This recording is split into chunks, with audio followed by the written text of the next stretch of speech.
La bonne nouvelle, c'est que vous avez tous le pouvoir de changer. Vous avez tous le pouvoir de tout changer. La réalité n'est qu'une illusion dont vous êtes le projecteur. Je répète, la réalité n'est qu'une illusion dont vous êtes le projecteur. Et c'est ça qui est intéressant quand vous allez révéler votre excellence, votre plein talent, votre potentiel, c'est que vous allez vous rendre compte que vous créez votre réalité. Yes? Et j'aimerais vous raconter une histoire. Qui était à Bangkok déjà? Déjà, One Night in Bangkok, hein, c'est chaud là-bas. Hein. Bangkok, il y a un temple, je ne sais plus comment il s'appelle, avec le Bouddha en or. Vous connaissez? Un Bouddha énorme qui représente plus de 170 millions de dollars en valeur or massive. Hein. Et l'histoire de ce Bouddha est intéressante pour vous parce que lorsque tu vas visiter ce temple et que tu vois ce Bouddha en or, il y a une petite plaque à côté qui explique son histoire. Et en fait, ce Bouddha n'était pas totalement en or, il était recouvert d'une énorme couche de glaise. Vous voyez, donc on ne voyait pas l'or à l'intérieur. Et dans les années 70, lorsqu'ils ont construit une autoroute à côté de ce Bouddha, à côté du temple, ils ont été obligés de bouger le Bouddha. Et il y a eu une fissure dans la glaise. Et à un moment donné, ils se sont rendus compte qu'il y avait une lumière, il y avait quelque chose qui sortait du Bouddha. Et ils se sont posé la question de qu'est-ce que c'est que ce truc, parce qu'ils voyaient bien que ce n'était pas un reflet de l'extérieur qui était projeté du Bouddha, donc ça venait vraiment de l'intérieur. Et ils se sont rendus compte que cette couche de glaise recouvrait le Bouddha et qu'en fait, il était en or. Et pour l'histoire, ils s'imaginent que le temple, au début du Moyen-Âge, a été attaqué. Les moines bouddhistes qui protégeaient le temple ont tous été massacrés par les barbares qui attaquaient le temple. Et les moines avaient juste eu le temps pour protéger leur Bouddha en or, de le recouvrir de glaise. Et pendant des siècles comme ça, le Bouddha est passé sans que les gens se rendent compte qu'il avait cette valeur-là. Pourquoi cette histoire? Parce que pour vous, c'est la même chose. Vous avez un talent immense en vous. Et le but pour vous, c'est de le découvrir. Vous voyez, découvrir. Enlever cette couche de glaise qui vous recouvre de façon à ce que l'or qui est en vous puisse scintiller. Vous me suivez? Je vous propose de garder cette image à l'esprit pendant tout votre séminaire et puis pendant les prochains mois qui vont venir pour vous, pour développer ce talent et faire scintiller votre excellence. Yes? Super. Je vais vous donner un concept pour révéler votre excellence. Le mot-clé pour moi, c'est la connexion. Être connecté. La connexion. Il y a quelques piliers auxquels vous devez être connecté, je pense. Le premier, c'est la mission. OK? Connexion. Premier pilier, la mission. On en a parlé, je pense que vous en avez déjà entendu parler, la mission. Et quand vous voyez des gens qui réussissent à un très haut niveau, quel que soit le domaine, artistique, sportif, business, entreprise, etc., et que vous discutez avec eux, vous voyez qu'ils ne parlent pas de la même façon. Ils ne font pas ce qu'ils font comme ça parce que c'est un job. Ils font ce qu'ils font parce que c'est une passion, parce qu'il y a quelque chose qui les porte, parce qu'ils sont investis d'un sens de la mission. Vous me suivez?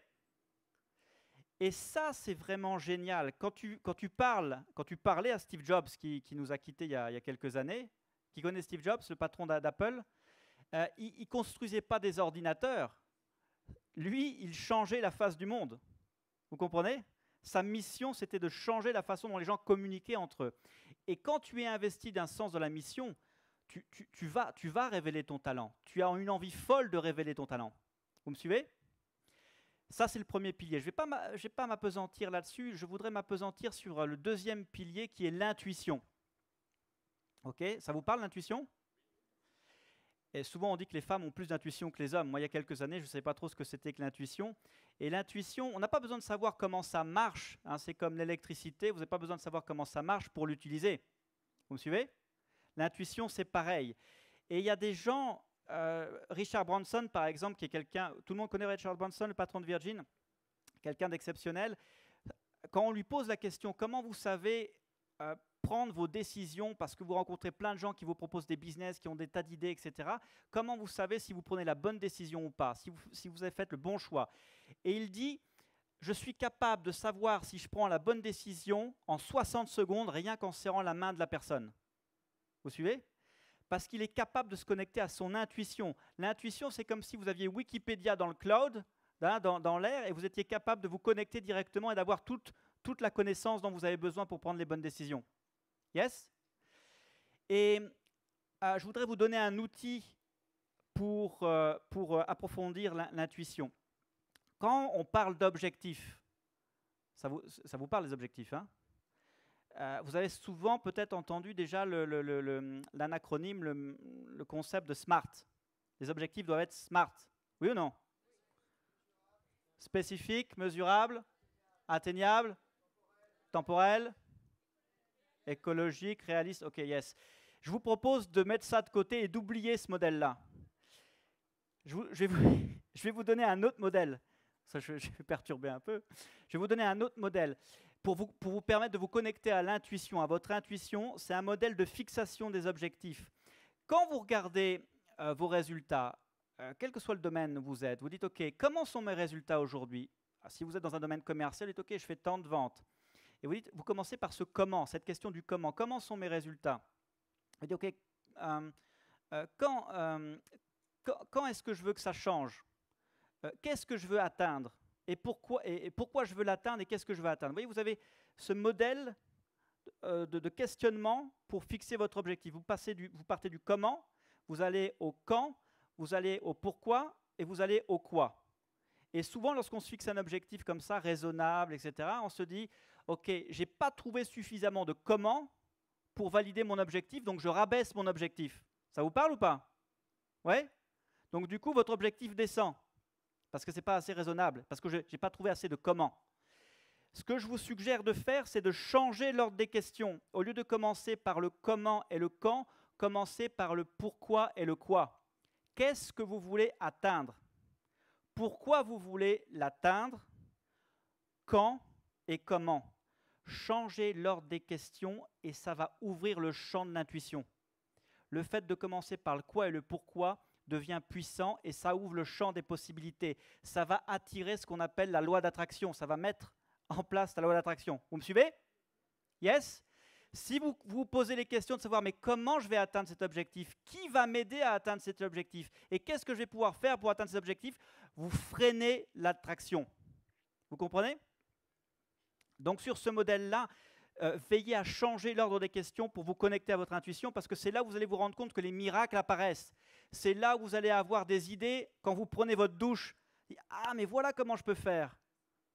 Ah, et c'est là où vous allez attirer des personnes ressources qui vont vous amener d'autres personnes ressources. Vous me suivez? Yes? OK. Donc le modèle de fixation des objectifs pour vous connecter à votre intuition, ça c'était le deuxième pilier.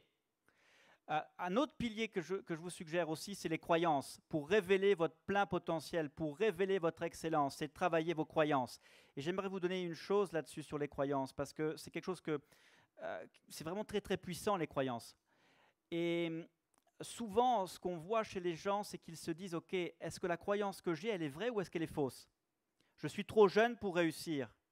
Je suis trop vieux pour révéler mon excellence. Je suis trop couillon pour faire ceci ou faire cela. Ça vous parle? Vous avez ce discours interne, cette petite voix interne parfois qui vous dit ça? Ce que je vous suggère de faire, c'est de ne pas voir cette croyance comme s'il était vrai ou comme s'il était fausse, mais c'est de voir cette croyance avec un autre prisme en vous disant est-ce qu'elle me sert ou est-ce qu'elle me dessert? Et d'aller choisir, d'être du coup observateur et de choisir vraiment de façon très consciente la croyance que vous voulez créer en vous qui va vous servir à révéler votre excellence.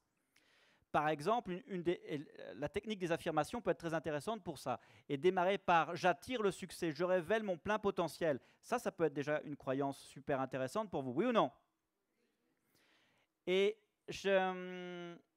une des croyances que moi j'adore, une des histoires sur les croyances que moi j'adore, je ne sais pas si vous connaissez ce que c'est qu'un ultramarathon? Ça vous dit quelque chose? C'est plusieurs marathons, c'est une course de plus de 875 miles. Et vous trouvez ses vidéos sur YouTube, vous pouvez taper Cliff Young, c'est un Australien, un fermier australien qui a couru cet ultramarathon. Et en fait, il avait 61 ans, un fermier australien. Et il arrive à cette course ultra-marathon. Et évidemment, il arrive à la course, tu n'as que des types super athlétiques, super en forme, bodybuildés, avec tous l'attirail du super coureur. Ouais, Nike, Reebok, les belles baskets, les machins, etc. Et lui, c'est un fermier australien. Il n'a jamais couru, il n'a jamais fait de course de sa vie. Et il arrive pour s'inscrire à l'ultramarathon. Et il avait des bottes. Il avait des bottes en caoutchouc. Et tu vois, il courait pas, il était comme ça. C'était vraiment le beauf fermier, hein, l'image du beauf que tu peux avoir, comme ça que tu te représentes. Et il arrive pour s'inscrire. Et le type lui dit, mais parce qu'il le voit, il n'a pas Nike, il n'est pas machin, il c'est pas un con athlète. Et il dit, mais vous êtes déjà inscrit à un marathon, vous avez déjà couru un marathon? Je dis, non, je n'ai jamais couru. Et qu'est-ce qui vous prend aujourd'hui de venir courir un marathon? Bah, j'avais pas autre chose de mieux à faire. Ok, mais vous savez ce que c'est vous? Bah ouais, je vais courir. Et donc, il n'y avait pas de règle qui interdisait aux gens qui n'avaient jamais fait de marathon avant de courir un ultramarathon. Et il a démarré. Un ultramarathon, la règle, pour ceux qui connaissent, c'est tu cours 18 heures et tu dors 6 heures. Tu cours 18 heures, tu dors 6 heures. Ça dure 5 jours la course, hein, 5 ou 6 jours la course. Tu cours 18 heures, tu dors 6 heures. Tu cours 18 heures, tu cours 6 heures. Sauf que lui, Cliff Young, on ne lui avait jamais dit ça. Donc pendant que les gens dormaient, lui continue à courir. Parce que il était derrière tout le monde, évidemment. Tout le monde l'avait dépassé, mais la tortue et le lièvre. Hein. Donc tu cours 18 heures, tu dors 6 heures. Et lui, il a couru pendant 4 jours sans interruption. Il a battu le record, il est arrivé avec plusieurs heures d'avance sur tout le monde. Et le pauvre fermier, le pauvre beauf fermier qu'on avait pris pour un couillon, il a battu le record, il a battu tout le monde. Pourquoi? Parce que personne ne lui avait dit que c'était impossible de le faire. Vous comprenez? Et ce type a continué à courir et a fait des courses. Vous trouvez sur YouTube ces vidéos. Hein, il est décédé maintenant, un type extraordinaire. Tout simplement parce que personne n'avait semé cette croyance dans son esprit que c'était impossible de le faire. Donc regardez-vous vos croyances. Est-ce qu'elles vous desservent ou est-ce qu'elles vous servent? Yes? Vous allez changer vos croyances? Super. Et un autre pilier par rapport à cette connexion, cette idée de connexion pour aller révéler votre excellence, je parlerai d'interconnexion. Vous avez entendu parler de la Rosetta ou pas? Oui? Qui est allée sur la comète avec Philae, là. Ça vous parle? Et vous avez certainement tous entendu qu'on est des résidus d'étoiles, on est des poussières d'étoiles tous. Oui ou non? Vous avez entendu ça? Cette idée que nous sommes tous finalement interconnectés parce que nous provenons tous de poussières d'étoiles. Et ça, c'est très intéressant. Je ne veux pas trop déployer là-dessus, mais c'est vraiment très intéressant pour vous parce que du coup, vous arrêtez de voir les choses de façon binaire, le bien et le mal, le con et le méchant et le bon. Etc. Vous voyez ce que je veux dire? Et quand vous commencez à vous rendre compte que vous êtes tous interconnectés, vous allez prendre des décisions complètement différemment. Vous voyez, vous allez être beaucoup moins dans le négatif, beaucoup moins dans l'affect, beaucoup moins dans le ressenti, beaucoup moins dans la colère et beaucoup plus dans la compassion. Yes? Et c'est là où vous allez révéler votre excellence. Vous me suivez? Et il y a évidemment quelque chose pour moi qui est essentiel pour révéler son excellence, c'est tout ça, cette connexion à ces différents piliers, ça va se faire sur votre leadership. Le fondement de tout ça, ça va être votre leadership. Cette envie en vous de devenir meilleur, cette passion en vous de devenir meilleur et de servir les autres.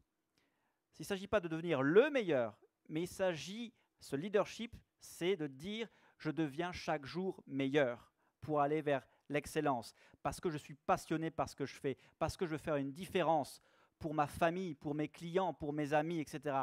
Vous voyez? Faire une différence pour les autres. Ça va?